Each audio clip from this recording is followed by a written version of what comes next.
Jadi ya Tretan, kalau kita mengingat satu daerah yaitu pemerintah Provinsi Jawa Timur, maka yang muncul di benak angan-angan kita adalah tentang persoalan kasus dana hibah. Kok bisa demikian, Lus? Nggak tahu kenapa ya, Tretan. Entah ketika kita ingin menyoroti suatu dinamika di Jawa Timur, maka kita terbesit dengan suatu program yang saat ini tengah ditangani KPK, yaitu program dana hibah. Jadi ya teman-teman, perlu diketahui bahwa program dana hibah ini ya sejatinya ini merupakan salah satu program nawacita gubernur dalam meningkatkan infrastruktur pembangunan desa. Sehingga ya teman-teman, program ini sejatinya ini benar-benar menyentuh dalam aspek infrastruktur di pelosok desa di seluruh Jawa Timur. Sehingga program dana hibah ini memiliki arti ataupun istilah lain dengan disebut dengan program Pokmas. Apa itu Pokmas? Yaitu program kelompok masyarakat. Jadi ya Tretan, program ini itu bisa didapatkan oleh semua masyarakat di wilayah desa di Jawa Timur asal mereka itu memenuhi persyaratan. Apa saja persyaratannya, Rus?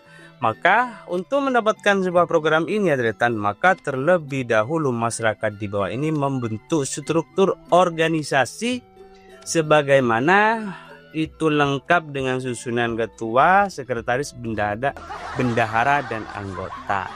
Nah, inilah ya Tretan nanti yang akan diusulkan ke pemerintah provinsi untuk mendapatkan program tersebut. Program ini ya Tretan sejatinya itu ada dua jenis. Ada berupa drainase atau pelengsengan dan satunya adalah berupa infrastruktur jalan. Sehingga dari program ini ya Tretan, dari sisi anggaran itu memiliki anggaran yang bervariasi. Ada yang kisaran 100, ada yang 200 juta. Sehingga ya Tretan, sebelum kasus ini diungkap ataupun disorot oleh KPK, maka banyak oknum-oknum masyarakat di bawah yang punya kedekatan dan punya jaringan di tingkat legislatif dan eksekutif di pemerintah provinsi. Ini benar-benar menikmati hadirnya program dana hibah. Kok bisa demikian, Lus? Bayangkan ya Tretan, kalau di desa itu masyarakat itu tidak terlalu fokus dan tidak tahu begitu dalam tentang pembentukan struktur. Maka dalam pembentukan struktur kepengurusan kelompok masyarakat ini ada salah seseorang masyarakat, katakanlah ini oknum itu yang bisa dikatakan ditunjuk sebagai koordinator dari program ini. Nah, orang ini ya Tretan itu akan mengurus segala administrasi, perlengkapan dan kebutuhan serta persyaratan untuk memenuhi persyaratan agar program ini bisa diajukan seperti itu. Nah, biasanya ya Tretan, orang yang menjadi koordinator ini adalah orang yang punya kedekatan dengan legislatif. Katakanlah ini adalah konstituen anggota DPRD Pemprov Jawa Timur. Seperti itu. Maka untuk mendapatkan proyek ini ya Tretan, maka proyek ini tidak hadir secara gelondongan. Kok bisa harus? Iya, maka ada sebuah fee. Fee ini bisa dipakai ataupun bisa digunakan itu sebelum memang proyek ini dibahas oleh legislatif dan eksekutif. Berapa persen, Terus? Bayangkan ya Tretan, kalau misalkan per anggota DPRD ini mematok fee misalkan ya 20%, terus turun ke bawah, ini kan pasti tambah besar ya Tretan. Tidak akan mungkin 20, pasti 30. Terus ke jaringan berikutnya. Kalau misalkan anggaran itu 100 juta, maka dengan memberi fee 20%, maka yang harus diberikan oleh kelompok masyarakat di bawah ini ya Tretan adalah 20 juta. Itu kalau 100 juta. Kalau 200 juta, maka yang harus dipersiapkan adalah menyiapkan dana uang itu sebesar 40 juta. Tapi ini bervariasi ya Tretan. Jika ini programnya nanti kedapatan pengaspalan jalan, maka biasanya itu anggarannya ada yang 100, ada yang 200 seperti itu. Tapi nggak tahu nih volumenya itu lengkap, sebagaimana memang ada spesifikasi pengerjaan sesuai dengan RAB seperti itu.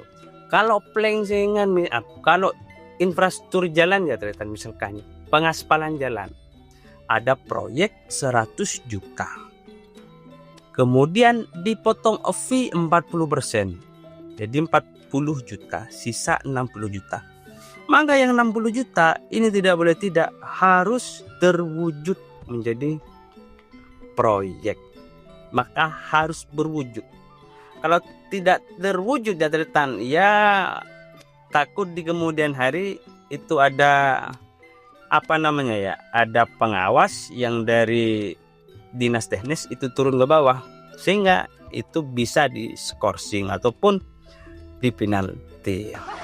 Tetapi ya Tretan, yang terjadi di bawah adalah justru pengerjaan proyek-proyek Pokmas ini dikerjakan secara formalitas. Bahkan teman-teman yang terjadi di bawah, maka tidak jarang ditemukan proyek-proyek Pokmas ini tumpang tindih dengan proyek-proyek yang ada di daerah dan desa terkait, seperti itu. Karena persyaratan dari program ini itu juga melibatkan beberapa unsur kepala desa dan camat, maka di proposal pengajuan di awal itu ya Tretan, itu harus meminta tanda tangan dari kepala desa dan camat seperti. Tapi itu cuma formalitas ya Tretan. Nah, setelah kelompok masyarakat ini dibentuk, maka kelompok masyarakat ini diberi nama. Salah satu contoh misalkan ya Bunga Mawar. Nama Pokmasnya adalah Bunga Mawar. Nah, setelah terbentuk struktur organisasi, maka kelompok masyarakat ini harus membuat rekening bank. Rekening banknya adalah Bank Jatim. Kok bisa Bank Jatim? Ya namanya juga ini proyek dari pemerintah Provinsi Jawa Timur. Bank BUMD-nya Pemprov Jawa Timur kan Bank Jatim Tretan. Masa Bank Jawa Tengah ataupun Bank Jawa Barat kan nggak mungkin ya Tretan. Jadi dibuat rekening Bank Jatim. Ada juga Tretan. Kelompok masyarakat ini juga harus menyertakan dan membuat stempel. Jadi ya Tretan, intinya segala administrasi persyaratan yang dibutuhkan oleh Pokmas ini itu ada koordinatornya Tretan. Bahkan beberapa sumber ada yang menyebutkan bahwa ketika proyek Pokmas ini turun ke suatu daerah di satu kecamatan, misalkan ya satu kecamatan itu ada 10 desa, maka biasanya per desa itu ada proyek Pokmas yang cair.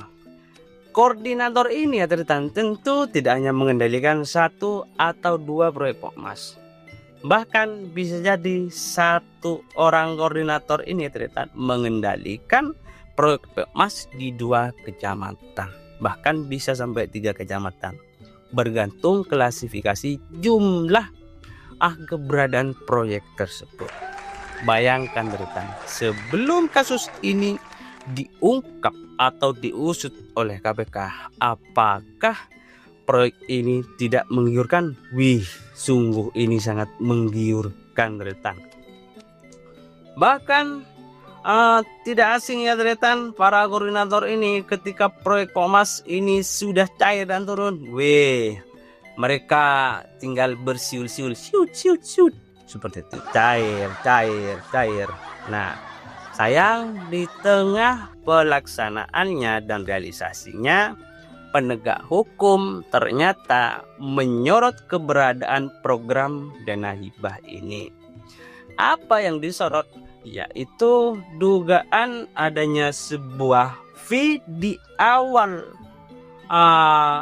pengerjaan, di awal proses, meski proyek ini belum tentu terwujud atau meski proyek ini masih belum dibahas, tetapi oknum-oknum dewan di pemerintah Provinsi Jawa Timur itu sudah memainkan fee, artinya sudah meminta setoran fee dari konstituennya. Alhasil setelah KPK menyoroti lebih dalam, betul ternyata KPK mengungkap skandal pertama, dugaan korupsi dana hibah itu yang dilakukan oleh mantan wakil ketua DPRD Jawa Timur dari fraksi Golkar, yaitu Sahatwa Simanjuntak dengan beberapa rekan-rekannya. Ini sangat parah ya Dretan. Pak Sahat ini ternyata menjual proyek Pokmasnya itu tidak pada daerah pemilihannya, melainkan sama Pak Sahat itu dijual ke luar dapil, yaitu ke dapil Madura. Bahkan ini ya Dretan, ini sangat memprihatinkan. Kok bisa demikian? Karena sejatinya proyek ini selain memang sebagai penunjang pembangunan desa, maka hadirnya proyek ini sebetulnya itu menjadi sebuah tali asih ikatan hubungan emosional antara wakil rakyat dengan para konstituen yang ada di bawah, sehingga relasi yang sudah diberikan jatah proyek ini, maka konstituen ini akan tetap setia bersamanya Dretan. Tetapi yang terjadi ya Dretan, Pak Sahat ini masih menjual proyek dana hibah ini ke luar dapil. Tapi nggak tahu apakah memang di dapilnya itu sudah diberi jatah atau tidak. Tetapi berdasarkan fakta yang diungkap oleh KPK, maka saat itu ditemukan hendak melakukan transaksi dengan beberapa tokoh masyarakat di wilayah Pulau Madura di salah satu hotel di Surabaya untuk keberlanjutan proyek fee dana hibah. Alhasil mereka langsung dilakukan operasi tangkap tangan. Nah, sejak itulah ya Dretan, proyek yang sebelumnya itu didengung-dengungkan oleh masyarakat dan diimpikan besar oleh Gubernur Jawa Timur, nah pada saat itu sirna seketika. Alhasil banyak penerima dana hibah dari proyek tersebut itu keteteran dan gemetar serta khawatir. Kenapa khawatir? Takut proyek yang sudah dinikmati dan sudah dikerjakan di bawah itu takut diusut. Karena besar kemungkinan ya Dretan, dalam pengungkapan perkara proyek dana hibah ini, satu-satunya KPK untuk mendalami perkara keberadaan proyek dana hibah itu masih tetap konsisten memanggil para ketua-ketua Pokmas di Jawa Timur. Ketua Pokmas apa itu? Yaitu ketua Pokmas yang dulu pernah menerima proyek dana hibah ini. Itu tersebar kemana saja proyek, tersebar merata di Jawa Timur itu Dretan. Tidak terkecuali di wilayah Jawa, Tapal Kuda, apalagi di Pulau Madura. Bahkan banyak asumsi yang menyebutkan bahwa di Madura ini menjadi lahan basah proyek dana hibah Pemprov Jawa Timur. Oke ya Tretan, cukup sampai di sini. Terima kasih.